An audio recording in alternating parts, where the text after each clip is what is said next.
This last year, like I talked about a minute ago, has been pretty interesting. I want you to think about this for a second. Um, so we're all at home with the pandemic, right? Did you know that the government basically admitted that UFOs exist in the last year, and nobody noticed? Kind of. I mean, I heard a comedian open their act with this idea, and I was like, oh my god, that's true, basically. Even though this disclosure stuff's been going on for a couple of years, if you think about how extraordinary it's been in the last year that our government really said, "Hey, UFOs are real," and and the world went, "Nah, okay, whatever," and kind of moved on. Um, so these are very, very interesting times, and from the field of UFO research, they're especially interesting times. It has this field of research has changed and grown so much in the last 40 years. It's just almost unbelievable. Um, so now we're getting to that point now where there's things being talked about these days that have never been talked about before, and I know that our researchers are going to share that kind of information that has never been talked about before, at a level that no one's ever talked about before. So this is very, very exciting stuff. And this is a good lead into our first presenter. Um, our first presenter is the educational director at the Farsight Institute. If you're not familiar with the Farsight Institute, they are publicly accessible run organization that uses remote viewing to look into the present and the past and stretch across time and space. If you're, I hope you're familiar with remote viewing. Um, I'm assuming that our first speaker will go into a little bit about what it is about, so I won't do that right now. But um, by all means, check out the Farsight Institute on YouTube and on the internet, and get plugged into this, because this is, in my opinion, remote viewing is probably our current most valuable, most powerful tool for investigating this phenomenon. There is um, a way to scientifically quantify what these folks are doing. The system that they use is, from a research standpoint, is very, very tight and good. And this is really, really exciting stuff. So our first speaker is the educational director for the Farsight Institute, and which is the, like I said, the leading venue for public projects using remote viewing for scientific investigation and exploration.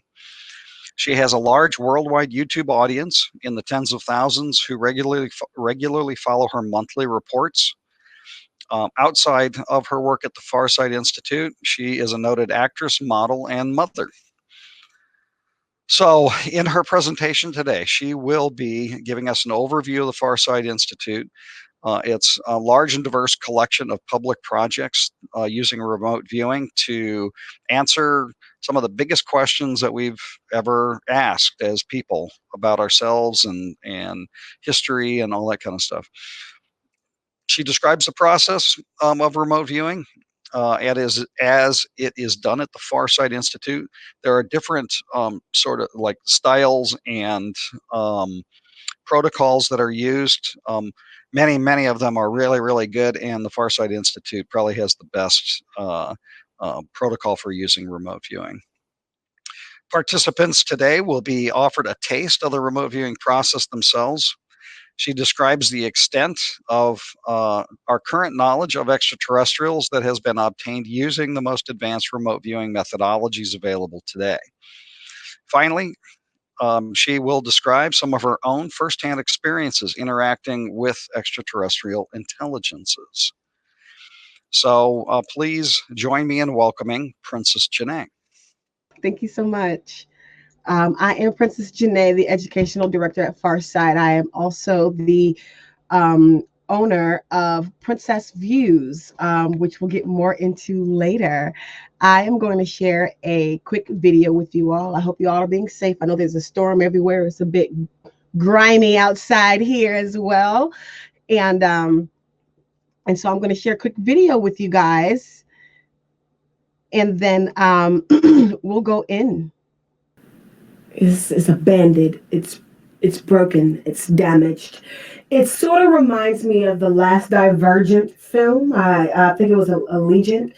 Um, every with the red sky going on here and the sand and the death. It just looks like no one is supposed to live here. Everything looks dead, melted almost, molted together. Um, it looks like what I imagine a laser war zone would be. This is all again near a whole lot of water. I'm focusing on what's falling from the sky. It's hot. Not like hot, but it hurts to the touch. It hurts to be touched by. It's like bloody rain, very hot red rain, lava from the sky. It's like someone turned a volcano upside down. It's raining lava. It's acid. It burns. It hurts. It's hot. It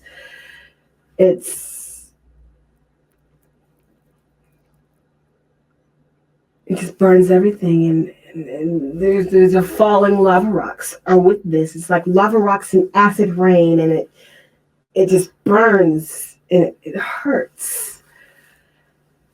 I'm gonna move up 100 miles from where I am.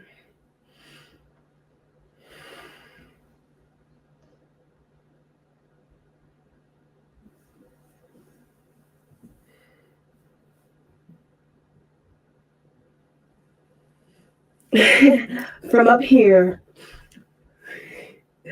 this is so cute. From up here, it looks like the universe threw a giant party and there's glitter everywhere.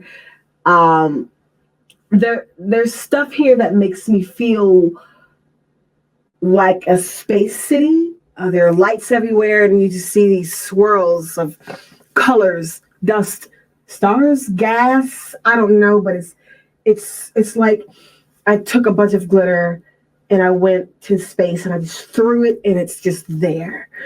And that's what it looks like. And then you got lights, and you got like possible fire. It's just this concoction of disturbing beauty.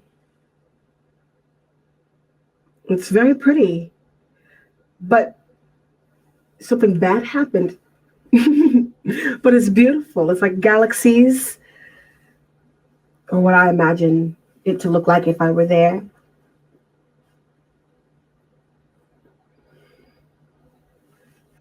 That is an excerpt, or who have not seen any of my videos, that is an excerpt of what I did for the War in Heaven.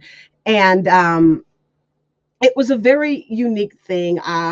With me having a very strong, like, Christian background and coming into science realm of things and the metaphysical realm of things, it became very, I don't want to say conflicting, but it was very overwhelming for me to see what heaven really looked like. And then knowing the Bible back and forth. I was raised very strictly growing up. So I am the tabooed black sheep of the family, the different person that people look at funny. And so explaining this to them, like, hey, heaven is really just in outer space. There are aliens. Aliens are real. God is like, all of that. It was it was a very unique situation for me. If you've seen the trailer, you can go to farsight.com. Farsight.org, and you can look at our trailers for everything we've ever done. And that one was very unique. With remote viewing itself, you can feel, smell, touch, taste, hear, and just emote everything that's happening. And in that case, what you just saw was my first experience in feeling something so vivid to my skin. Like, I'd never felt anything like that in my life. And I'm standing just like I'm sitting right here in front of you guys. There are many, many forms of remote viewing. The process that I specialize in is scientific remote viewing. Again, there are other kinds such as CRV, ARV, and many, many more types of RV that we do here. I'm going to bring up my um, PowerPoint presentation. I'm getting used to technology, so bear with me here. There we go. And so again, yes, I am I'm going to be explaining the process and the experience and why it is important for us to study this stuff, extraterrestrial life, but not only extraterrestrial life, the connection that remote viewing has with itself, because it remote viewing is more than just extraterrestrial life. Remote viewing is the truth of the unknown. Um, Here you can follow our website at farsight.org if you want to see and subscribe to the things that we do. That way you get all of our news broadcastings where we see things that haven't happened yet, and then also things that have happened that people want to know more about, and the truth thereof. You can go to farsightprime.com. So scientific remote viewing is a collection of data and detailed procedures that are used to collect remote viewing data. And this includes having direct contact with a target site. Much like I said, when you saw in the video, you'll see me having contact with what the lava rocks were me standing in the middle of the asteroid belt. When I found this out, I was losing my mind. I go in completely blind, not knowing anything. Dr. Brown at the Farsight Institute goes, "Hey, PrinCess, you got a project. Go do it." What's the name of it? Here's the name of the project. Tells me nothing. It's usually something along the lines of 4 letters and a couple of numbers, or maybe the word mysteries. And I'm like, all right, got a mysteries, whatever that means. And that is me finding out what is this mysteries. And so having contact with the target site is a big deal. I will see and I'll sketch a picture of the target. Here you'll see one that I did. This was actually my very first big mysteries project of Dr. Martin Luther King that I ever did. I think this was within the very first year. This picture came from that. And I was able to say, okay, this is where I am, which lets me know I'm in Washington, or which let me know where I was, where he was giving the I Have a Dream speech, and where he was as the person, the man, where he was the death thereof, this man. And making contact with things that you already know, and then going deeper into it, finding out, asking specific questions. So once I've made contact with the target and I'm able to sketch to the best of my ability, I am no Picasso. My stick people are amazing. You can't, if I try to draw a person, you can't make it out. So I am very good at describing. And so this works with the detailed target contact, guided exploration of the target, including locational sketches. And, and by that, I'm saying, once I've gone in and I say, hey, here's what I have. Here's, I don't know what this is what I have. And he's able to look at, okay, this is what the rural environment looks like. This is what this urban environment looks like. This is what where this person or being or activity was. Then he'll go, okay, how did you dig a little deeper? You saw this, go find out what that was. There again, like I said, are other procedures that also exist, that many know about out there in the land of RV. And again, what I specialize in, what we specialize in at the research at the Farsight Institute, is scientific remote viewing. And again, I'm going to give you just a small spill of what it is, and then go and get into what I've seen over time. Scientific remote viewing, also known as SRV, is trained. It is a trainable mental procedure. This really enables the person to be able to extract accurate, detailed information from distant locations across time. We have the ability to move from time and space, to perceive within time and space. It is just shifting your awareness, which is performed in normal awakening states of consciousness. What SRV does is it uses the human nervous system as a device. It kind of tunes you and then connects you. Think of like a radio. It kind of tunes and connects you to underlying field of nature through which knowledgeable of all things is possible. Knowledge of all things is possible. Anything is possible. If you've ever heard anyone say you can do anything you put your mind to, this is a representation of what that means. Shift your awareness, put your mind to these things, and this is the layman's term of what I just said. It can be taught to anybody. I get so many people that say, hey, I do I have to have a special ability? Do I have to or I get all these emails and everyone's like, oh, I've been very clairvoyant my entire life. That doesn't matter. What matters is, are you willing? Can you use your can you allow your body to be used like a radio and allow yourself to tune in to the frequencies across time and space? That is what remote viewing is. You don't need a special ability, because we all have the right and capability and ability to do this. And what SRV does is it makes it into a small little composite, into a template that that helps you remember what to do what. It's a listening and a doing what you're told type of thing. What SRV is not. It is not an out of body experience. I do know that there are some remote viewing techniques that are out of body experience. People will meditate, they'll astral project, they will move in space and time in their own way. That's not what scientific remote viewing is. It does not use hypnosis. I'm not hypnotizing you. I am not front loading you or jumping into your mind and telling you what something is before something happens. Like, that's not what's happening here. It does not involve an altered state of consciousness. It's not channeling.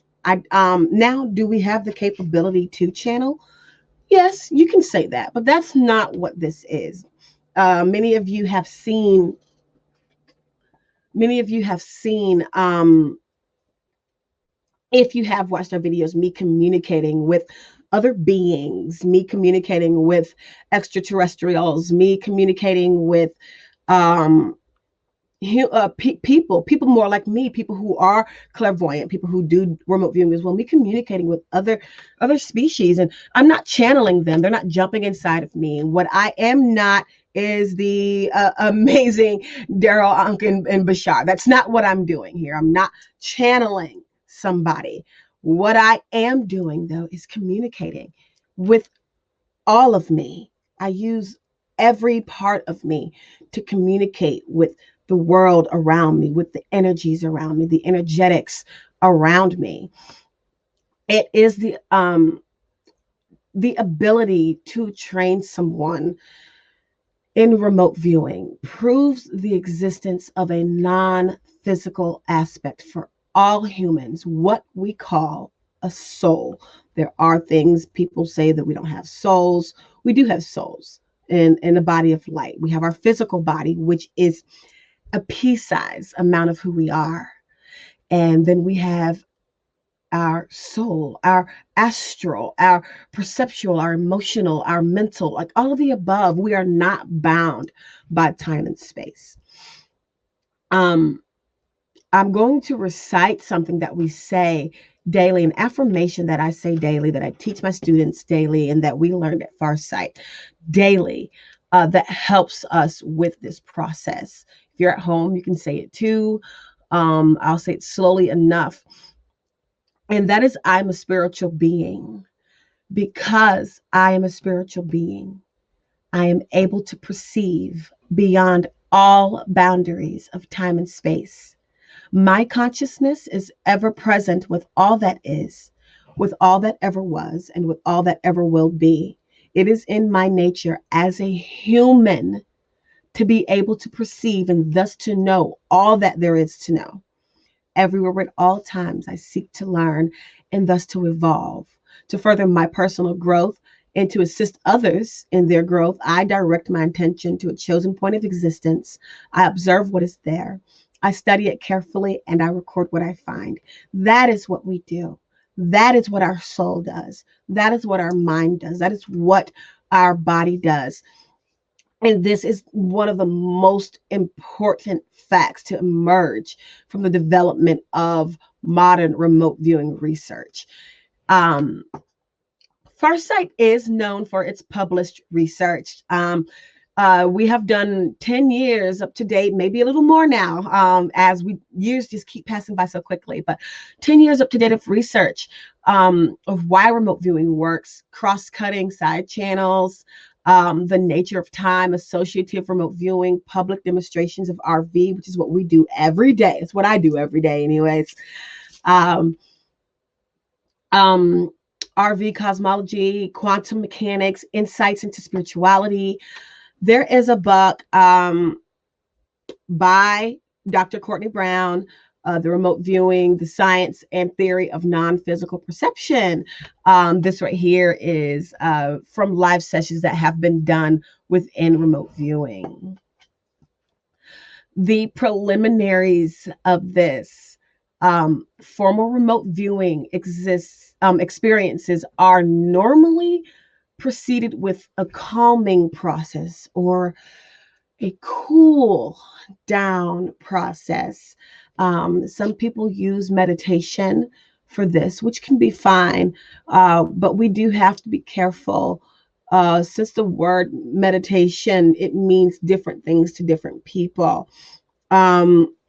So we came up with something that we call Fikara Wazi, which is Swahili for Farsight meditation. Those that don't know, Dr. Courtney Brown is Kenyan. Nobody knows that. I think that's amazing. He is Kenyan. He's Kenyan and American, dual citizen. Meditation is just a prayer, a way to connect with your higher self and zone in to yourself and cool your mind down. We say a mantra that was created in Farsight, i.e., the Farsight meditation, called Shanim Mana. That is Shanim Mana. And that was created to mimic the sounds of the world around us. I can meditate in a train station, an airplane, with a screaming child crawling all over me as I am a mommy of a 4-year-old. I can meditate almost anywhere. Like I will go in and cool down because I remote view every single day, except for the weekends. I remote view every day, almost every day, unless I'm taking a break from something. It's about an 8-hour process, and I use 3 of those hours to meditate. And but I have come up with a meaning for it for me that you all can take. Just the sounds alone, that there's a sound that we do to calm down, and you do shh, sha, ah. When we are feeling good, we go sha, feels good. Neem, shanim, mana, that motion of moving and calming things through the body. That is a very important process. That is what makes scientific remote viewing works. Advanced scientific remote viewing has the ideogram, which is what you see here. The ideogram is a language, in a sense. It will show you, which I teach in my class, all of these things. It shows you what something may be shaped like. It shapes out the target. It does not tell you this is a structure, because it could be a very squared off mountain, um, or this mountain, it could be a very peaked structure. A lot of times, my land looks like water because I'm seeing a vast amount, but it gives you a basic, and then we process the terms. There are no labels to anything. We process it. So we go, okay, there's the basics of what's here. There's something that's shaped like this. Let me feel it. Let me go through this process and feel what's happening. Okay, is it hard? Okay, is it soft? Is it semi-hard? Is it natural, man-made, or artificial? Does it move? Does it have energetics? Is it a person or a subject? Because we don't want to call it a person. That could be offensive to other beings. Is it wet? Sometimes we say, oh, it's water because it's blue. Well, no, because the sky is blue, but it's not really blue, is it? Is anything really blue? We'll say it's water because it's blue when it could just be the color of this background that you're looking at. Or is it wet? Do I feel it? What is the description thereof? My first guess is B, and I go through the A, B, and C and D process. And E process goes through the list of things. And I repeat this 3 times. I do this process over and over and over. And then I go, okay, let me go find something else. I've zoned into something. I never know what it is. I've zoned into something. Now, let me go see what this is.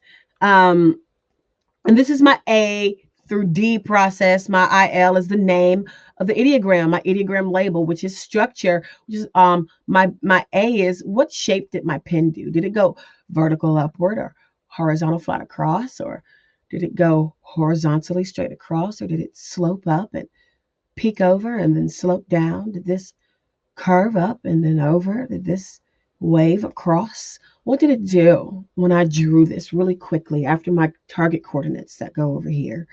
And my 1, 2, and 3 is it hard or soft or wet? Is it natural, man-made, artificial? Is it this a simple thing, or is it complex? Is it static? Is it still, or is it dynamic? Is something big happening? And then my B, my first guess, which means it either is this, because if it walks like a dog, barks like a dog, it's a dog, right? But if it doesn't walk like a dog and bark like a dog, it's not. So let me figure out what that is. Let me go deeper. And I start to probe, and I go in and I seek more information until this page is full. And sometimes a flash will come in, and I'll draw it right there where it says D. I'll draw it. It'll be the simplest thing. It could be a line, it could be a circle, or it could be a whole thing that I may see. And then I do a flash sketch. And then we do map. We do the map. Which puts us at a vertical. Like, let me look all the way up. Let me look all the way down. Let me look all the way around. This goes a mile out. This is directly above my ideogram target location. Forwards, backwards, what happens before and after the target or the target event. What does this look like overall? Let me get a broad perspective of where I am. And even then, I still never really know where I am.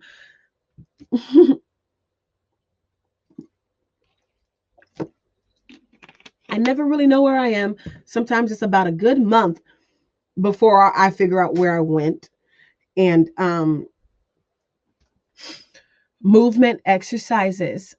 We do movement exercises that help me target the structure. Okay, if there is a structure, I will find it. If I have structures, I'm going to go, let me go to the target structure. Which one is most important here? Which subject is most important here? What is the event happening here? And then I just move around and I walk around, sometimes physically. I'll get up and I'll move around and I'll run into things that aren't there, and I won't run into things that are. I've done it. It's hilarious. I don't do that so much anymore.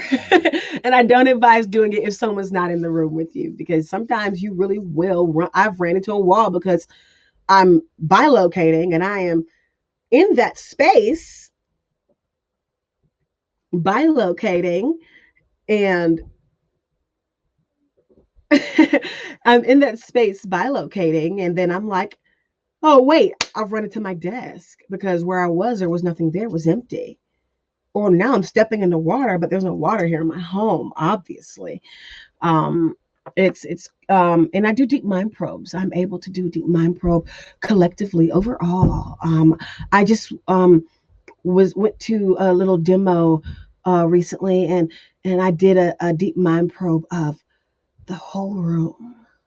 And I stood there and I focused and I centered in and I said, these are the feelings I'm feeling. And you could start to feel people get overwhelmed. You could start to move energy. I was like, and even now, I wanted to, I could center in on you guys here watching me from home and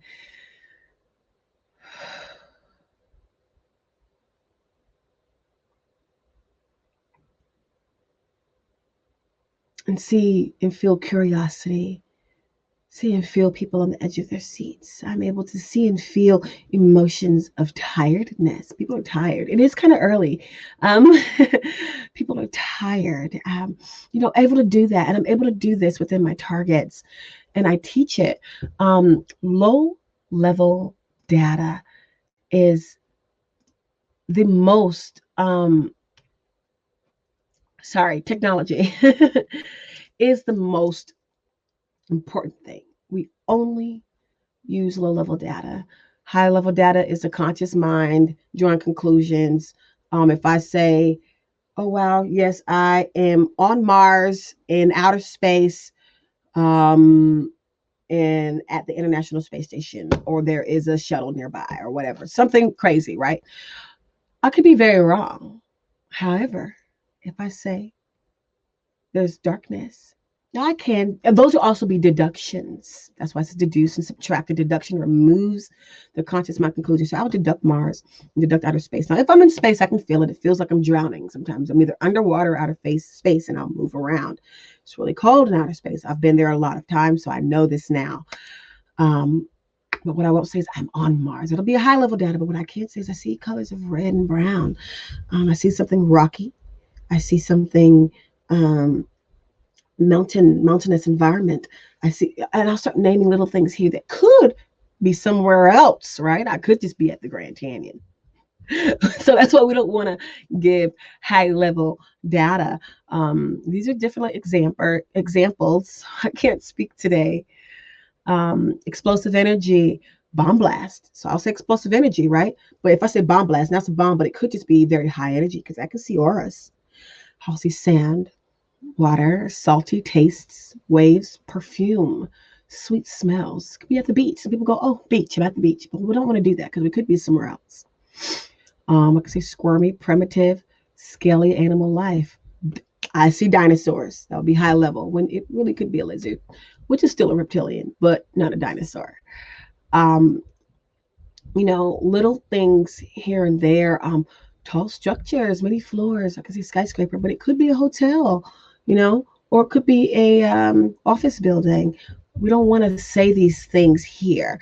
Um, a booming sound, boom. Well, it could be something falling, but now I've said, oh, something's blown up. There is an explosion here. We're being very dramatic sometimes with these high level data. Sloping dry land with energetics or intense heat at the top. Volcano. Well, it could be something completely different. It could be at a glacier, right? Sometimes that gets hot. Many rooms inside of a hotel, like I said, or a multi-floor structure, gathering of important subjects. I can be like, it's a gathering of important subjects. This is the UN Security Council. Or it's probably like just a meeting. Let's not be dramatic here, but we can feel something. This feels political, or this feels like military, and we'll deduct those. These are all deductions that help us with this. An example of the Leaning Tower of Pisa. Look at this here. If you take a good look at this picture, we've all seen this picture in some way, shape, and time. What you see here is a drawing done by Aziz Brown, if I'm not mistaken, which is a sketch of the Leaning Tower of Pisa in the Duomo building. Well, this looks a lot like, wrong way. This looks a lot like this, right? And so this is the basic level of what we do. This is how I know you've hit your target. We'll say, all right, Leaning Tower of Pisa. Um, let's and we'll say, okay, now I need you to go deeper. What is looks here, and that'll kind of be what this kind of looks like. So we'll draw little things like this to make it look like something else, or to make it look like what it really is, and then we'll go deeper. And sometimes if I'm drawing it, it looks nothing like this, and I have to use words because I can't draw to save my life. Um, so I know I breezed through this kind of fast here, but I want to try something with you guys. But before I do, I want you guys to meditate with me. And so,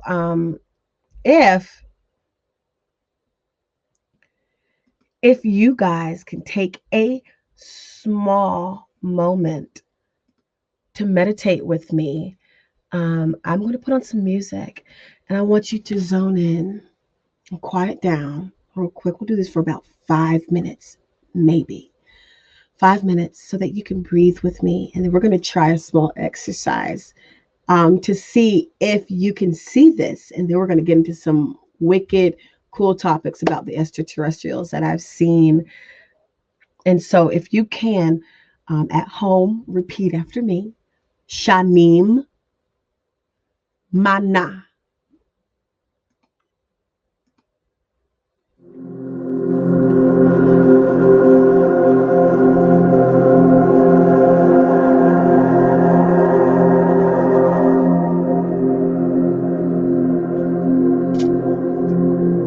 Shanim Mana. Shanim Mana. Shanim Mana.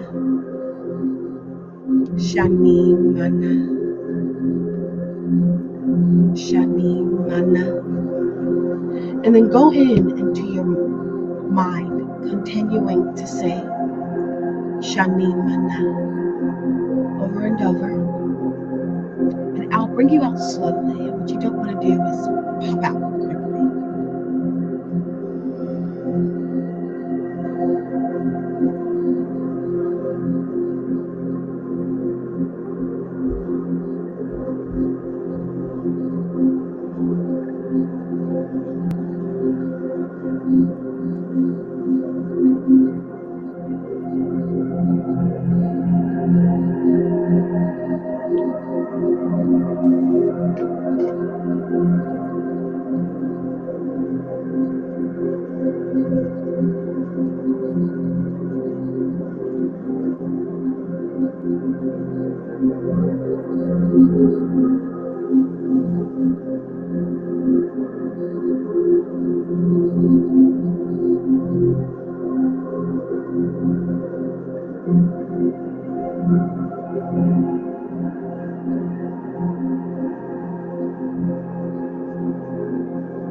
I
want you to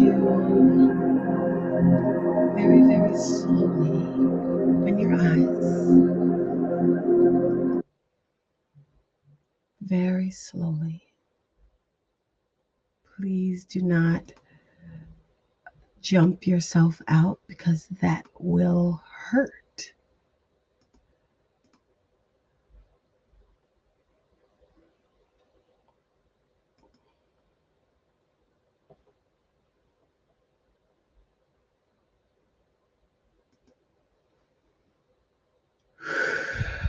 Take a deep breath. Thank you for meditating with me.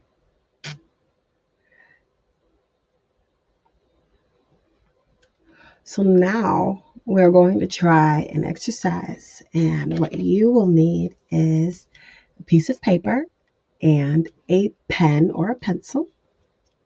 So if you have that, I'll give you a second to get that out because I can't see you guys. Oh, I wish this were face to face. I love interacting with people. You'll also need a flat surface to write.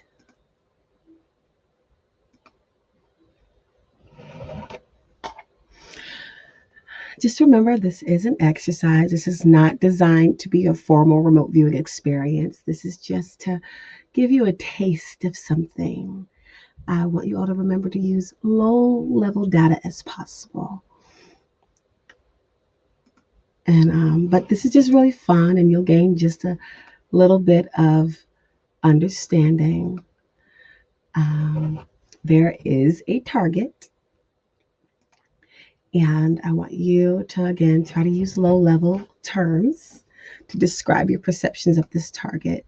You can close your eyes or you can keep them open, and you can use words or even a picture, low level words are the terms. So don't say house, we'll say structure, and you can talk about the colors, or you can, just make sure it's something that describes what you're saying. And email them to me. I'll give you guys my email address, and I want to know how you guys did. Um, just remember, keep the terms low level, and you can begin now. I'll give you a few moments.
All right. So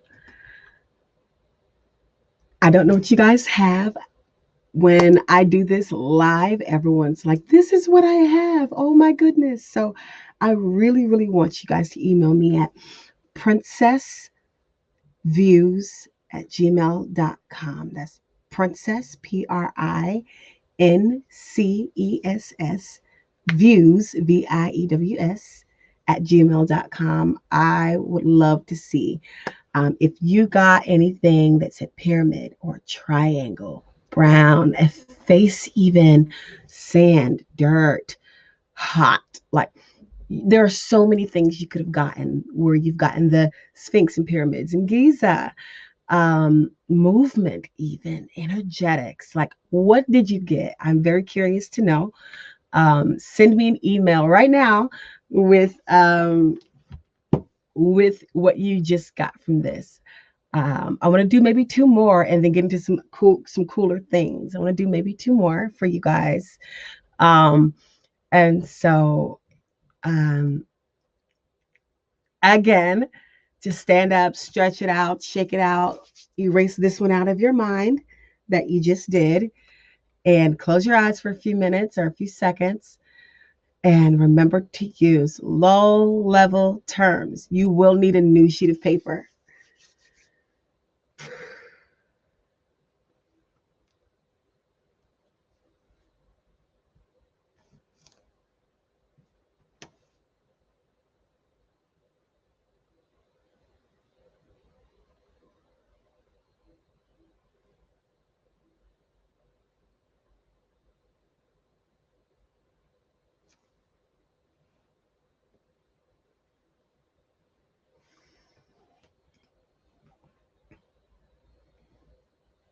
Begin.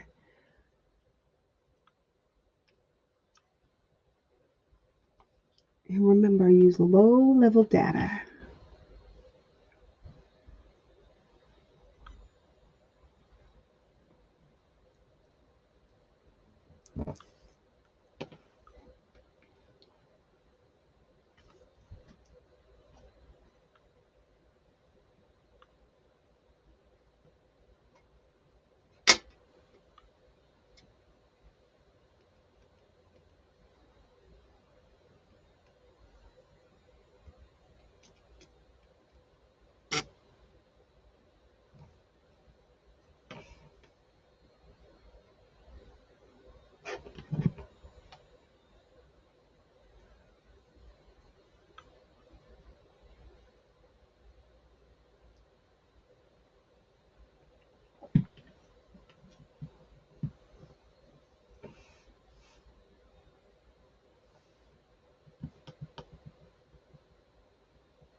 This is what that target was.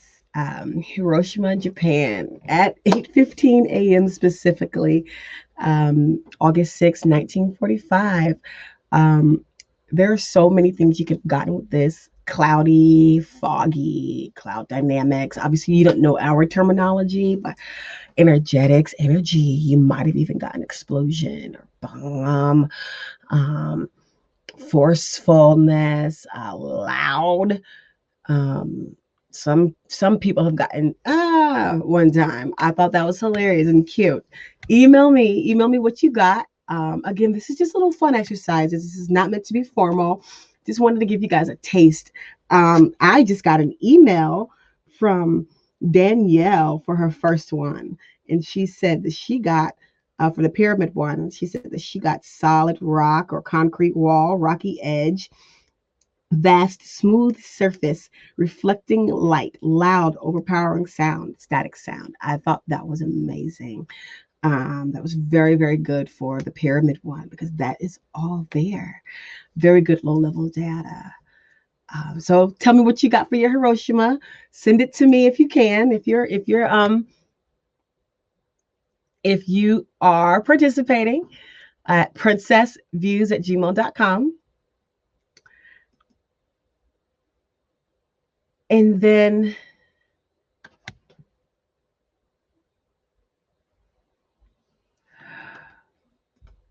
there's so many more that we can do here.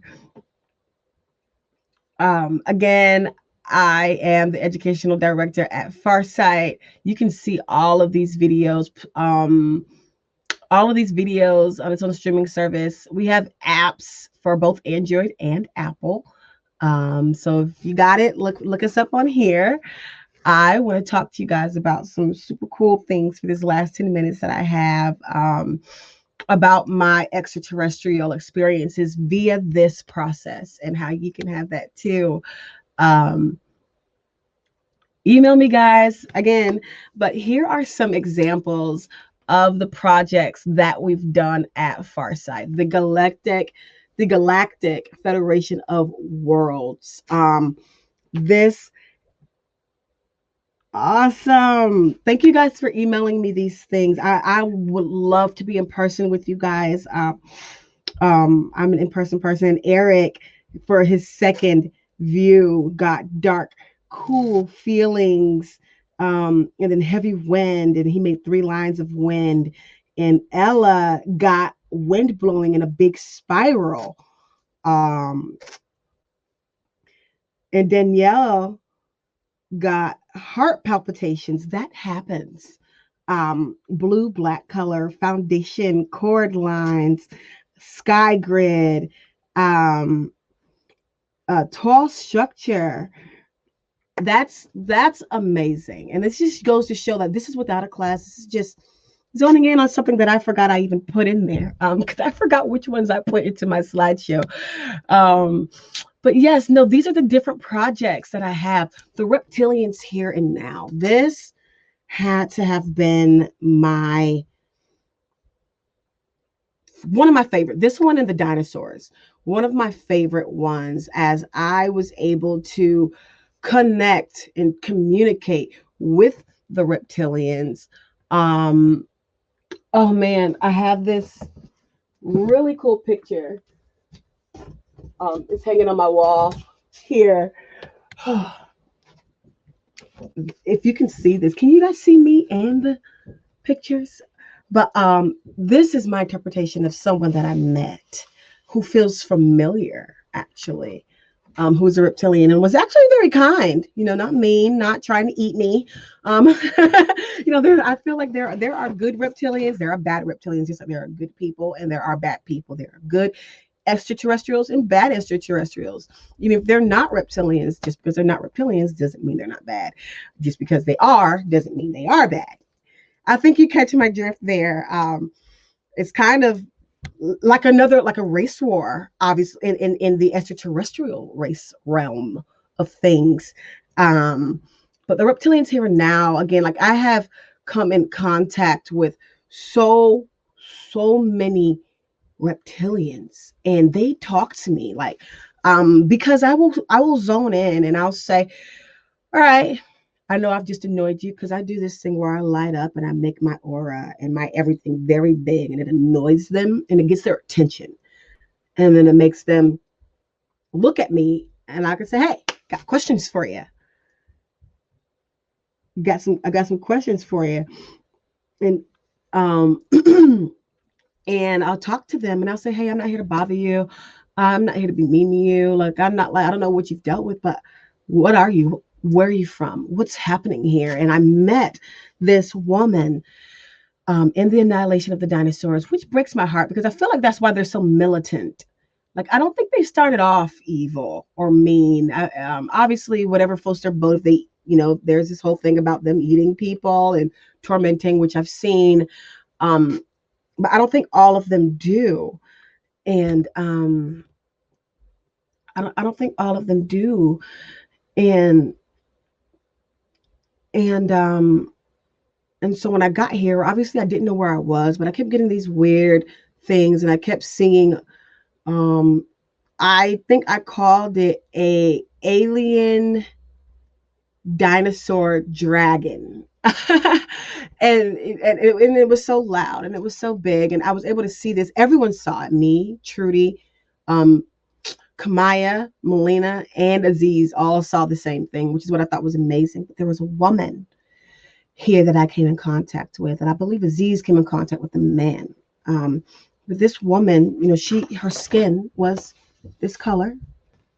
It was purple and blue, all reflective, almost scaly, and she stood she stood this close to my face, like like all up in my bubble, my aura bubble, but so close, staring at me.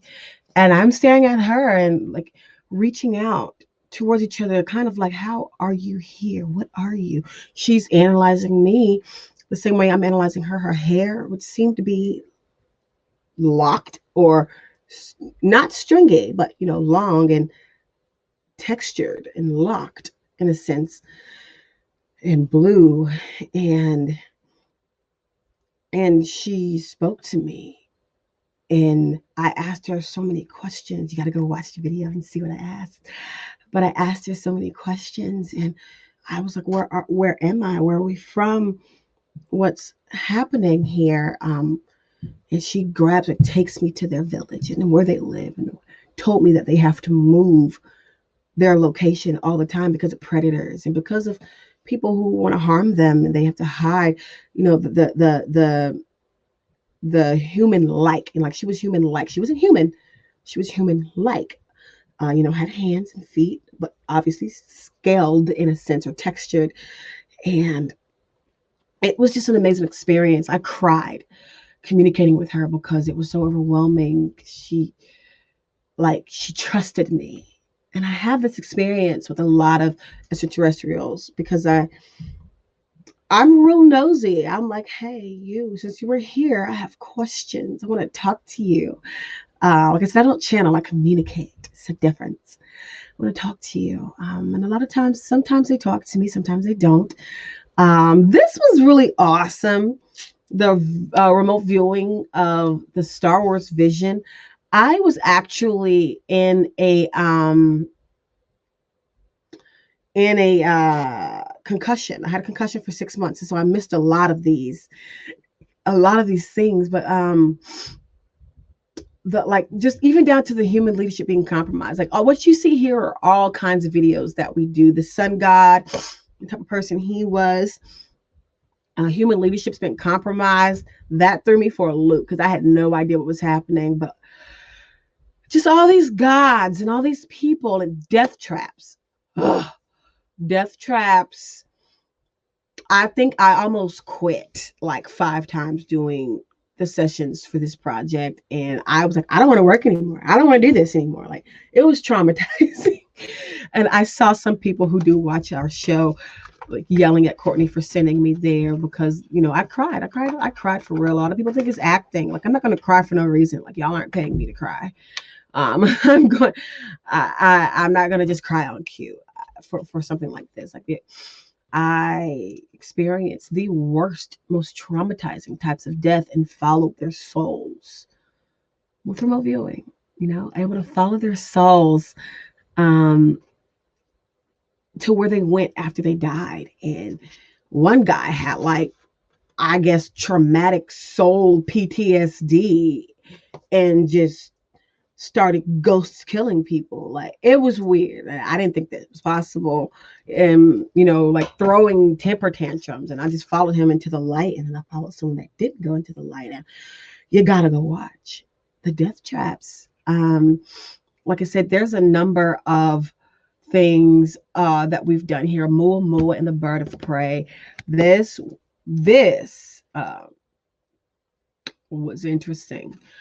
I saw this spaceship here, and this is one of my first, what I say is my truest contact with extraterrestrials, where I started branching out to communicate with them versus just say, oh, I see an ET and they see me. Okay, bye. Like this is my first time talking to them on my own, like not being told to. And there was this guy, he was kind of green, another person, or it seemed one feminine energy and a male energy. And the male energy was like, why are you here? Just angry, go away, trying to block me, trying to stop me, trying to scare me, but I'm not scared.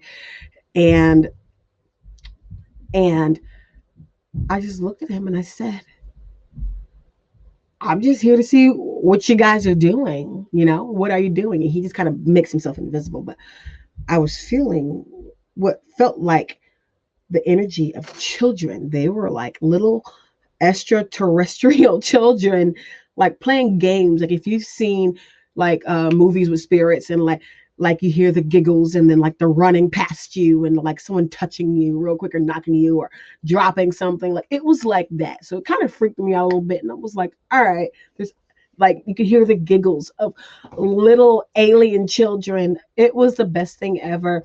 And I was like, can I see you guys? Like I wanted to see them. And I guess what I assumed to be their mother or the feminine person in their life, she kind of showed herself to me and checked to see if I was safe. And then she gave the little ones like permission to show themselves. And I was surrounded by like millions of little alien toddlers. It had to be the most amazing thing in the world. I was surrounded by millions of little alien toddlers, and then I could see her kind of overshadowing, and they're like poking and prodding at me, like I'm deep mind probing them, trying to feel them out. They're doing the same thing to me, like just poking, like, oh, this is what a human feels like. Oh wow, my mom like it was the most amazing thing in the world. That was my experience here with Amuamu and the Birds of Prey, just seeing like there were whole like alien families in here. And like I said, the dad was a real prude. No offense, I know he can hear me. It's the truth. You were kind of mean to me. They can hear, you know, when I channel them, or you know, when I communicate with them, they hear me back. And so I don't ever want to offend anybody. I'm not offensive to any kind, any species, but I'm gonna tell the truth. If someone was mean to me, I'm gonna let them know they were mean. But it was a pleasure, like meeting everyone. But you know, here are a ton of projects that we've done. You know, Cydonia, 9/11. I didn't do 9/11, but I did watch that project. The War in Heaven, that's a snippet of what you guys saw. Um, Cydonia, Mars. I did not do Iapetus. I did do the Phoenix Lights. I thought that was unique. This was kind of my first time seeing something like this. This was one of my first projects. I didn't do JFK or Hitler. I did do Martin Luther King in Atlantis, but you know, there were so many projects that we've done. Go and take a look. If you have any questions, I'll have my question and answer in a few seconds. My name is Princess Jeanee. You can find me at princessviews@gmail.com. You can also go to my website, which is princessviews.net. My prices are wrong on there, so email me for my prices. I have to go back in and revamp. Again, me and technology are not a thing. So I got to go back in and revamp my prices. I also am doing a promo for anyone who wants to take courses that have met me here at this conference. So email me. Go check out what I do have to offer, and email me for the new set price list. And let me know I met you at Ozark. I want to take a course, and I'll give you that information. Discounted prices for meeting me here for courses if you're interested. I do group courses and solo. Also, anyone who sent me an email before now with their session that they did, the little mini pop-up session, they get an additional discount for my courses. It shows me they're interested. So you got dual discounts going on here for my courses. And I'll be ready for questions. Thank you so much for tuning in with me and for listening so early in the morning. Yeah, and so I'll meet you guys over in the question and answer session. Hi. Oh, are you sharing your audio? There we go. Oh, sorry. My question was, did these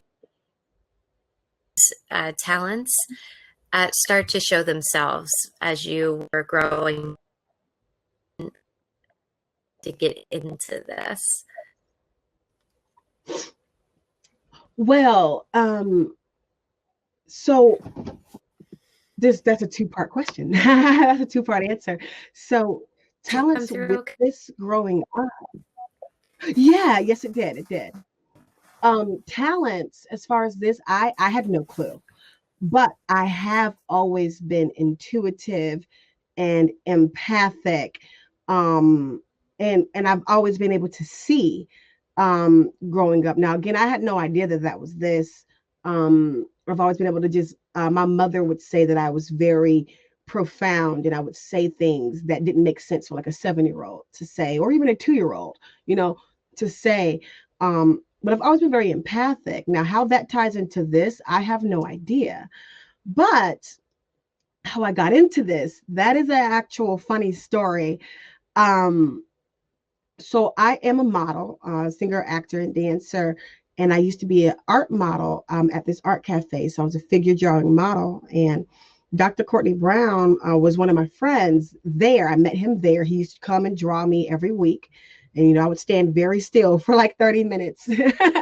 My mom said if I knew that was how to get you to stand still, I would have drawn you for your whole life.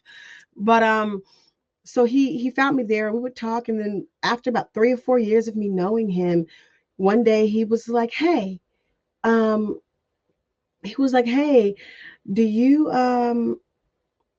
want to do remote viewing?" And I was like, "What is that?" So like a lot of you guys have like a one up on me because you knew what remote viewing was before you got into it because of your research or your watching your conferences like this. But he gave me a video, the Pyramids of Giza, with Dick and Dads, with Dick Algier and Daz Smith, and I watched it, and it took me 2 months to watch it because I was bored because I didn't know what I was watching. I didn't know what remote viewing was. I still to this day don't know how you guys sit for like 3 hours to watch these videos. I'm like trying to watch it, and then my kid distracts me, and then I forgot what I was watching, and I got to start over. So you guys, I commend you. But so he had me watch the video, and I said, okay, well, what is this, and why do you want me to do this? And he goes, well, with YouTube and with the movie business and everything that's going on, he said, people need something to look at and something to do, and I want to make it more theatrical. And I said, okay, so what is it? And he goes, well, every sci-fi movie has a cool girl in it, right? A pretty girl in it. And I'm like, all right, what do you need from me? He goes, I need you to watch this and tell me if you want to do it. If you want to do it, I'll teach you. I'll teach you firsthand. And so every week he goes, did you watch it? And I'm like, I tried. I'll get back to you. Also thought this man was crazy. And he was like, I'm like, what is the purpose? And I said, okay, I finally watched it. I'm interested. He goes, good, because I can't change the world doing the same old thing. And I need to make a difference. He goes, I can't teach people how to look good and be on camera and be appealing. But what I can do is teach someone who already knows how to look decent on camera, how to remote view. And so he taught me every day for 9 months, Monday, Wednesday, Friday, 8 hours a day. He taught me what word for word. He took care of me. He is my best friend to this day. Like a brother. We argue, we fight, we love each other. You name it. We have the craziest conversations, and that is my friend to the end. And and I'm very loyal to Farsight, and I'm so honored to have been able to be taught by Dr. Brown over the years, and still being taught, as this science is a practice, which means science is never finished being learned. And so every day I learn something new. But that is how I got into it. I've been doing this for 8 years, and I'm super excited to be where I am today. I'm going to actually look at a question that's been here. Someone said the Swahili mantra I gave. So the mantra itself is not Swahili. It is created. It was a created word, but it is Shanim Mana. The Farsight meditation was called Fikara Uwazi. So I can actually type Shanim Mana in the thing. Mana. That is the spelling of Shanim Mana.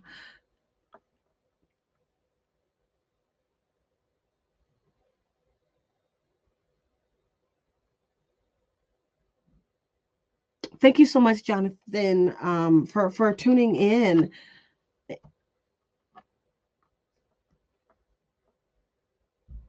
All right.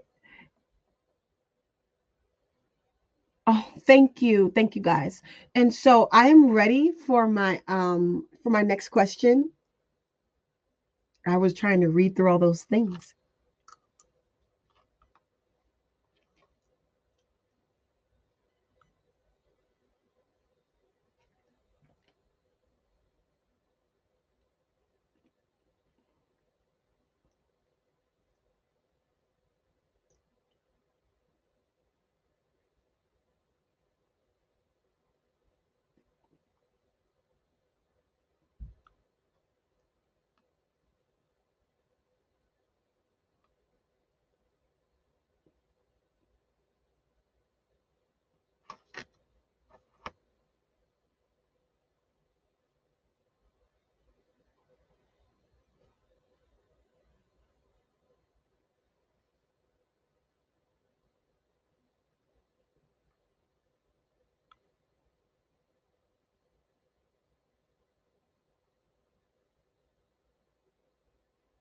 Yes, I'm ready for the next question. There he goes.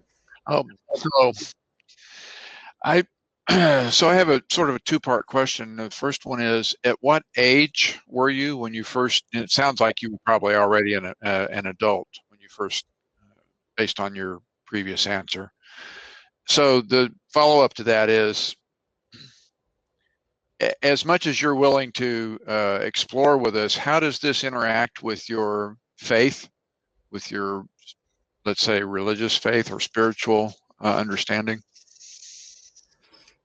Yes, I was an adult when with this, and you can learn this at any age over the age of 18. I won't teach any minors because our minds have to still be able to be expanded. Right. For this. Now I with parental consent, I will teach like a 16 or 17-year-old. Obviously, 2 years difference won't make a difference, but so with that, I will say I definitely was an adult. About 9 years ago now. And to the second part of that question, how does it interact with my faith? Well, it has broadened my horizons. I do still consider myself Christian, but I also consider myself, there's a label for everything nowadays. Omnistic, which is able to take pieces of each spiritual practice and apply it. I feel as though religions are polarized and, you know, compartmentalized, but the faith thereof is the same no matter what the religion is, whether you're manifesting or praying, same thing, whether you're doing affirmations or praying, again, like all of this, manifesting, praying, affirmations, like all of this. This is what I want, this is what I desire, this is what I am, or God, can I ABCD, you know? Finding the God within, I've learned to find the God within myself. I also chant Nam-myoho Renge-kyo, you know, I pray to God, I pray to Jesus. You know, I talk to aliens, you know, I've always been open-minded. Do I go to church on Sundays? Yes, not since the pandemic, but I try to tune in virtually. But I also went to church on Sundays and then drove straight to the Buddhist Center and did that. And so it allows me to open my mind to new forms of spirituality. I sage, I use crystals, you know, so it's opened me, it's opened me up to a deeper world. Now it has overwhelmed me because you know, definitely the Moses and the heaven took me for a loop. I think I cried for a week because I felt lied to. I definitely felt lied to. So I go home, Mom, the Bible is lying to me about this and this. And like, so I'm like, I was terribly upset and confused and happy and thrilled all at the same time. So, but it made me want to know more. It made me want to know more. And so now I'm doing research, and I have my own group of girls now who just researched the Sermon at the Mount that Jesus did on the hill in Matthew chapter 5 and 6. And also Fatima, which was supposed to be Mother Mary. Right. The Catholics worship. So now we're researching all of these things because I'm so curious. But that's kind of what it did. I swear every time I mention Dr. Brown's name, he texts me. I wonder. And this happens anywhere I am. I'm like, yeah, Dr. Brown, such and such, and I get a random message. He just texts me. But yeah, I hope that answered your question of how it has helped me with my faith. But you know, it's definitely, I have some rocky moments, but my mother, you know, I'm a mama's girl. She told me, hey, no matter what your religion or practice is, be a good person. And the 10 commandments are just a way of living. Do you want anyone to lie to you? No. So don't lie. Part of the reason why I asked the question is so much of what goes on in the field of, for lack of a better term, let's call it paranormal. And I have a particular interest in the area of UFOs. There's always this concern about if we find out the truth, it's going to scare everybody and it's going to interfere with their faith. It's going to cause problems because, you know, we have a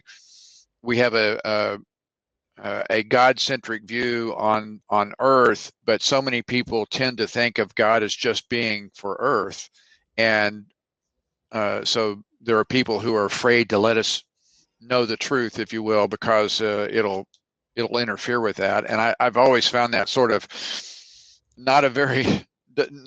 doesn't really follow reason. You know, if God is so much larger than just us and just what's here, so there's got to be connections out there. So anytime I encounter someone who's into an area like this, that's always a question I have and an interest is, how does it intersect with your faith? Because I agree with you. I think if we approach it right, it should just give us a broader perspective of what the immensity of God really is. Because it's so easy as human beings to have a very narrow view. Anyway, but thanks for answering. Yes, no, definitely, Mike. That was a great question. My mother, it took her this long. I've been doing it 8-9 years. She's just now calling me randomly every day. Hey, PrinCess, question about like, and because she's reading this book, and which is fiction and nonfiction. I feel is both. Because she does talk about remote viewing in it, and so she's like, hey, is this what happens with you? So now she's interested. And I feel like this was a way to help bring her in, because now she's also understanding things about the coronavirus. And I'm telling her things. So now she's like, well, I got a question. Did you see anything? That's how she talks to me like I'm spooky or something. Like I'm saying, did you see anything? And I'm like, well, I'm going to tell you this, but I don't know if you're ready. So in your spiritual background, you have to be ready. You have to be open to accept what you find. Courtney, Dr. Brown, weaned. See, I call him Courtney. He's my friend, but I love it. I respect his title. He weaned me into things little by little, and I used to be angry. Why didn't you tell? You were ready, so I had to be ready. And he would read this book to me.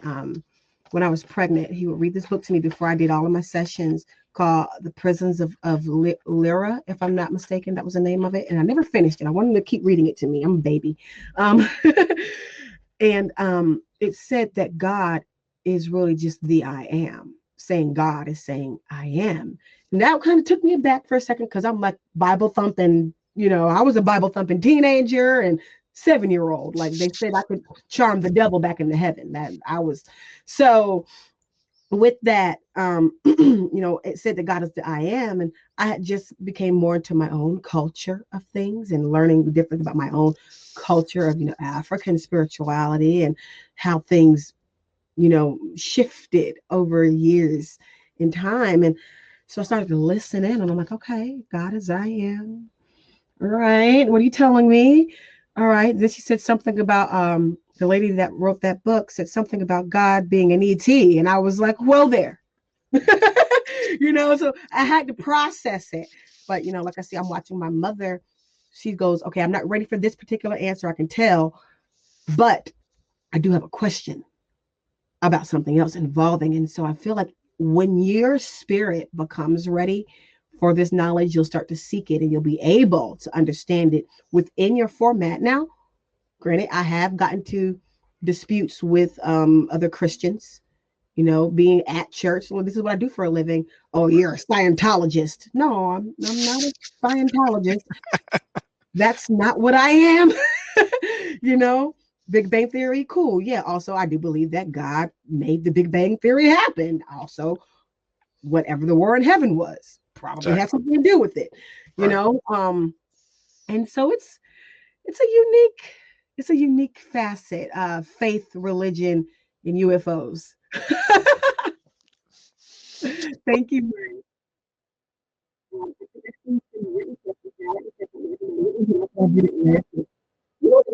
Oh, hey, Justin.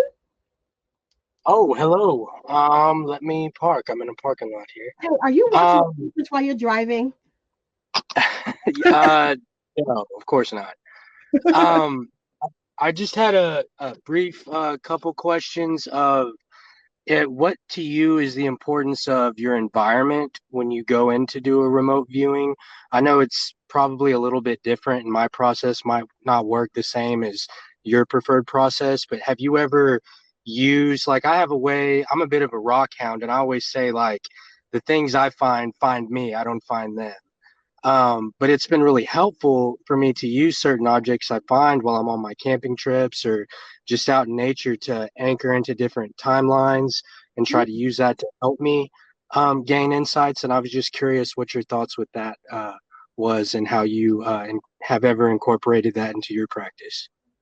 I think that's actually amazing. I was actually just talking to Aziz Brown a couple of days ago about something very similar, of saying, hey, how can we extend this? Maybe using a rock or a crystal, or something, a pendant. If a lot of people don't realize this, but when I'm remote viewing, I'll touch my womb when I'm live, or if I'm wearing a necklace. This is my pendulum. I might grab it to recenter and zone in and allow myself to see. But I think that's an amazing thing to do. I still am learning into that realm of things, because I came into remote viewing thinking that only SRV existed. When in reality, I realized there is a whole world of it. Over time, there was a world of it, and so there's different facets of how it works. I personally, in my environment, I meditate for 3 hours. And I like to either meditate in pure silence or obviously with my kid running around, which if you guys don't hear, but I hear his footsteps running around upstairs. I'm in my office. But I'll put on like the music I just played for you guys earlier, third eye frequency, pineal gland activation, little things like that. And I'll do my mantra. I will have my crystals on me. I always wear crystals. And but I've never like remote viewed outside of my home or the office. I sit at a desk, and I'll meditate on my meditation pillow, and then I rest. But I do think that those are amazing practices, and I do want to start to experiment and explore other facets of what the other processes are, such as yourself. So definitely email me about that. I want to talk to you more about that. Thank you. I'm ready for my next question. I'm eating frozen fruit. I'm a little hungry.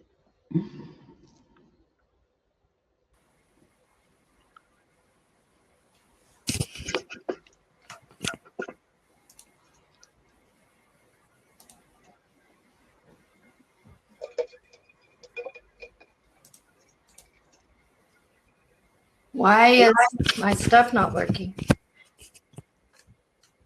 Hi. We had a couple questions in the chat. I thought I would ask for them. Okay. One of the first was from a Ruby. She wanted to know what it was like when you viewed Atlantis. Okay. Oh yeah, I was just reading that one. So when I viewed Atlantis, that was one of my first two major projects. And so I was I don't want to say new, but obviously I had been learning for a year up to that date. But it was really intriguing seeing another civilization that looked nothing like what I've experienced in life. And so the way it was targeted was what it looks like now versus what it looks like then. And so I had to come in contact with what it looks like now. And then it took me forever to realize I was underwater. And I kept saying, I said, once I got to the location, I said, I look up and I can see, and it's dark, or I can see light, but I don't see any stars. I said, I look up and I don't see any stars, but it's clear. And it was in a city. And he was like, okay, don't see any stars. Where are you? And he's just like, you got this answer. You know this. And I'm like, so I start moving and I move my hand and I say, okay. I'm like, am I in outer space? Because I've been there plenty of times. I'm like, no, I'm not moving like I'm in outer space. And my hands started moving. Like, imagine being under the ocean and moving your hand, how that feels. And I moved my hand and I said, I'm trying to grab it because I'm like, there's something here, but I was in it. You can't grab water if you're in water. And so I'm trying to grab it. and I said, wow, I think I'm in water. And I swear Courtney's spirit did a backflip out of his soul and landed back. And he was like, now keep going. And I'm like, but where am I? And so it's always confusion because I never know where I am. I'm inside water. This is my first time being inside water. So it's like, I can't breathe here. I can't run. I'm on the ground. I'm not levitating. And then I started looking around. And then when I started to go find deeper into the civilization thereof, I started seeing like aircrafts and structures and rows of things. And it was a very amazing experience being underwater like that, by locating into that environment. And yeah. Okay. And we had a question from Christina. She says, thank you so much for your presentation. What is the most surprising remote view session you have done? Thank you, Christina. All of them. The most surprising. I wish I knew what she meant by surprising. Because they're all surprises to me. I can say the one that affected me the most, that got me like asking questions and like, oh wow, there's got to be more, was HARP. And that's because I realized there was a structure, controlling the weather or things that happen in the world. And I'm like, I feel like this is still happening. I could feel it. And I'm like, I want to know more. I want to know more. I became a information junkie. But oh wow, the most surprising, honestly, they all surprised me almost as equally. Like I said, the war in heaven and Moses was very emotional for me, because of my spiritual background, and growing up. And the what other one was it that threw me for a loop?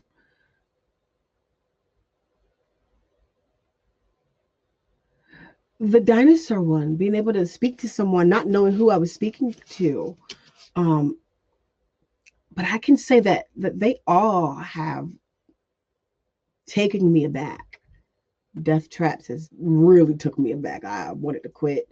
The Moses, that the way the Red Sea parted, being a boulder versus, the unforeseen magic I thought was happening, the TV bippity boppity boom magic I thought was happening. Like, that was a thing for me.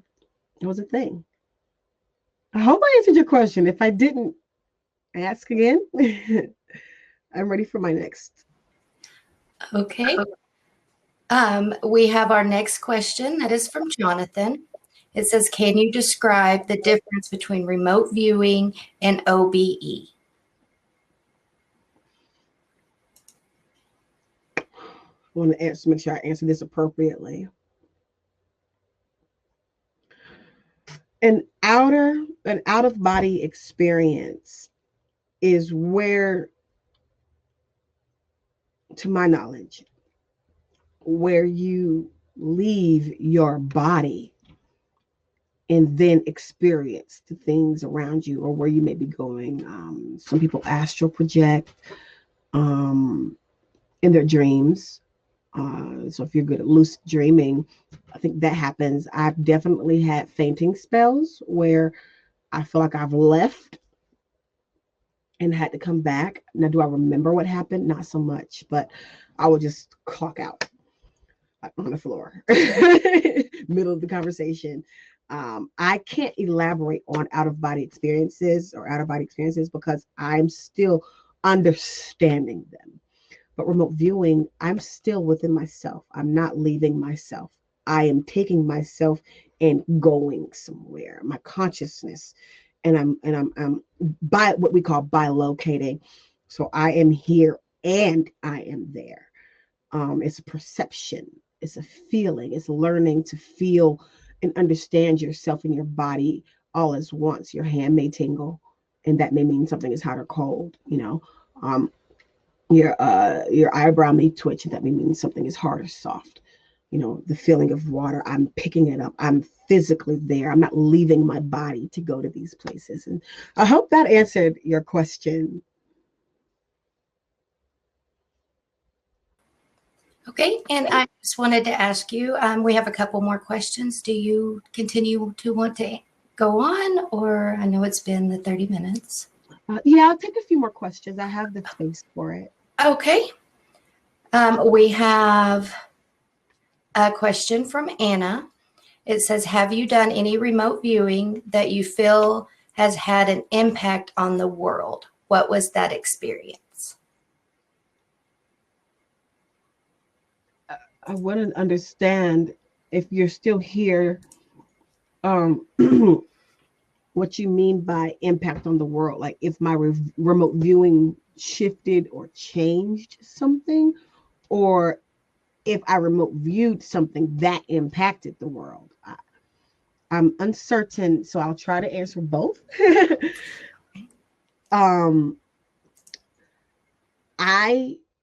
This is my answer to that.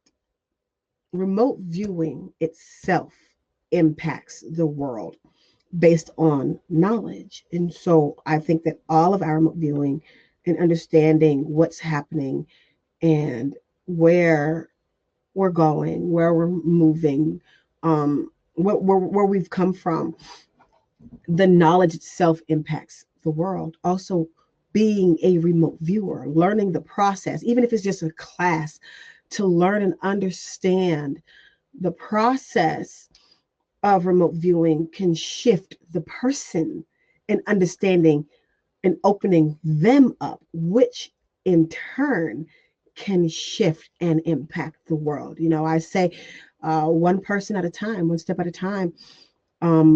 You being interested in remote viewing alone has impacted the world, because we start to depolarize ourselves once we start to move into the concept of remote viewing and thereof. Are you the one that got the ancient Atlantis? Atlantans had a device that would get energy from the center of the earth, which caused their destruction. I think I was not the one that saw that particular one. Not the thing, the contraption you're talking about. I can't remember who saw that. Was that Dick or Dad? Oh man, that was so long ago. I can't remember exactly who saw that, but what I did find out is that what I did find out, and this might be that, what I did find out is that they were digging. You know, they did create this pole that went through the center of the earth, and it's a balloon, it's a bubble, and it popped, which caused tsunami-like situation. So yeah, I guess I was the one that saw what you're seeing. I wouldn't have worded it that way. That's awesome. I like the way you worded it way better than me. Thank you. Okay, and then we have a question from Paul. It says, do you ever try to RV missing persons cases to remote view? I have not. Am I interested in figuring that out? Absolutely.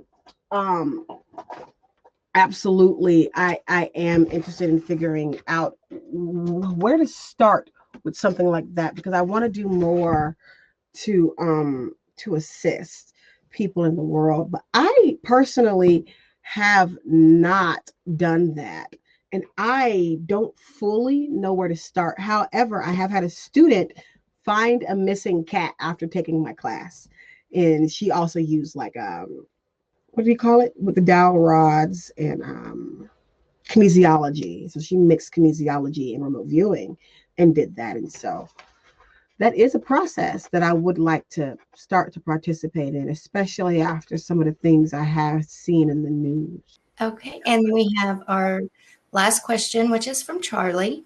It says, have you viewed Wright-Patterson Air Force Base to see if crashed UFOs and bodies are stored there? We have not. Email that to me, and maybe I can get my girls to do that, or email it to Courtney. You said, what did you call it? I want to Google that real quick. Could you, I might be able to see it. You call it? It was Charlie. It was Wright-Patterson Air Force Base. WRIGHT-Patterson.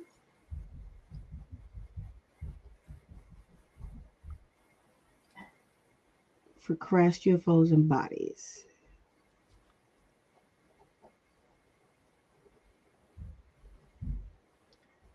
I don't know if Courtney will take people's, like, sometimes he does. So maybe send a message or something, or send me a message personally, and I can see about getting that thrown into one of the loops of the things we do. I have not viewed that. This sounds very interesting.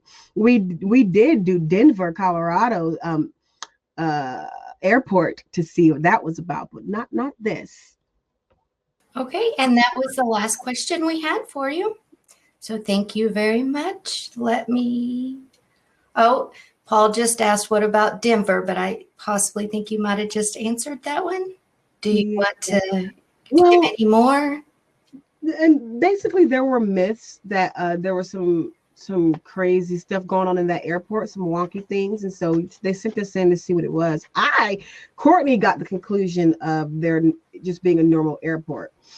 I felt like there was some Beauty and the Beast-like things going on there. Like, I swear to you, when I went to some of these rooms, I was like, this seems like things are alive in here that shouldn't be alive. Like, so that one is up in the air.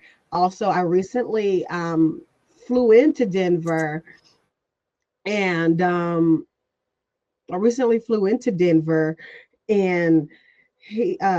was like, this does seem kind of creepy. There's some creepy energy going on in here, and so some cool creepy energy. I like creepy stuff, and so that is what I have about that. Thank you so much, Mary, everyone, for tuning in. I was so curious at how I was going to do this virtually, because I'm an in-person type of person, and so I'm grateful. I wish I could see you all's faces, and I'm grateful for the faces I did get to see. And so if there are no more questions, please enjoy the rest of the conference, and make sure that you email me at PrinCess Views.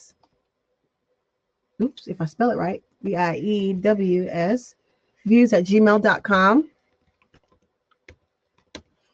And let me know you met me here if you want a class, or if you want a remote viewing session done. I do private remote viewings sessions, and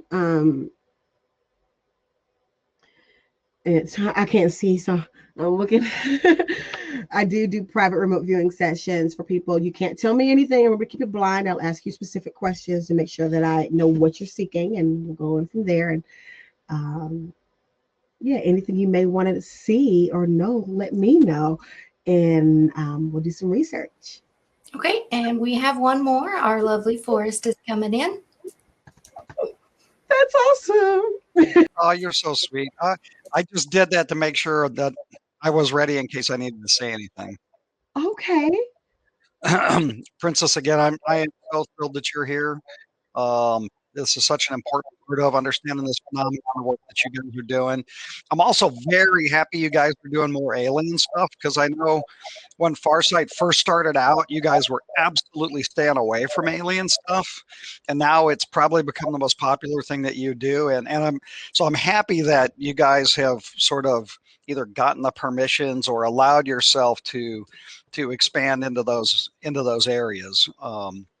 So you guys are kind of completely off the hook now, just looking at anything and everything that you want to, and I think that's great. So yeah, we've been pretty ruthless. yeah. We have been pretty ruthless. And and I coloring it with my opinion, Lily, you always think, are there things that certain people don't want you to look at? Yes. Right. And because not that you guys are necessarily have influence or control in that way, but it's always that sort of spooky suspicion out there. Somebody's trying to keep all this secret, and especially if you guys are looking at stuff like 911. I mean, there's a lot of political implications that maybe people in charge don't want everyone to know, and so I am very excited that you guys have developed the freedom to kind of look at whatever you want to look at. Thank you. And I agree with what you said a minute ago, is that just the fact what you guys are doing is so important, and the way you're doing it, because it's like you're informing the world that there is another way to see and understand our reality, and that there may be very different versions to history than what we have been led to believe. And you're doing it in such a way that it's pretty irrefutable. I mean, you know what I mean? You can come down to whether I don't want to believe it or not, but nobody can really question your methodology. From a scientific standpoint, it is solid. You guys have proved yourselves, time and time again. And I know you're very careful about the information that you guys release and present. And so that you guys are standing on solid ground. And I've often said this in the UFO phenomenon. And whenever I used to present, this was sort of my basic tenet was, instead of standing up and telling you what's going on, I would hope that you would leave the presentation with more questions than you came with. And so the idea with it is you're making people question what they think they know about reality. And that's the way to get people to really learn, is to have them question and seek the answers themselves. So you guys are doing awesome work. You really are. Thank you. Thank you so much. Okay, it does look like we had one more question come in, Princess. It's from Lance. It says, sometimes the medical field falls very short. Have you ever remote viewed medical issues? I'm going to have to jot that down too. 1 second. Medical issues. We have not. I would like to. There's a lot of things I would like to do.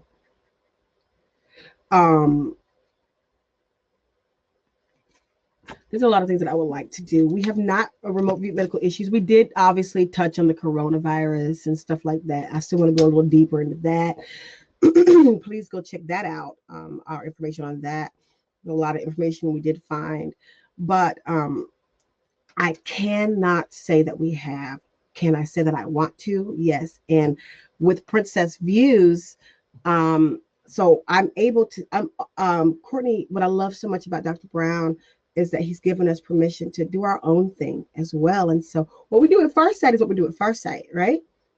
And so if we don't do that with Farsight, I am working on the platform to be able to do those things through PrinCess Views, what I view and whatnot, and moving through that. So maybe we can figure out what that would look like. Listen, I know that there are a million things more important in the universe for you to remote view, but would you please contact those guys on Oak Island and help find that damn treasure? You know, that's the thing. That is a I mean, I am telling you what, I'm hooked on that stupid show, and they just keep finding a button, and I'm so tired. I want them to either find it or not. Let's get on with this thing. Like, get it over with, Right. Because we did the what was his name with the old man that hid his treasure near Yellowstone? I do so many things I tend to forget. Oh goodness. It was an older gentleman and he hid a treasure and he's like 80 something years old now. And they're loving this. We're gonna have to research Oak Island now. Finn something. I don't know, but there was another treasure that people have been like, hey, we want to find this treasure. But no, that's some great stuff there for us. Thank you so much. Thank you.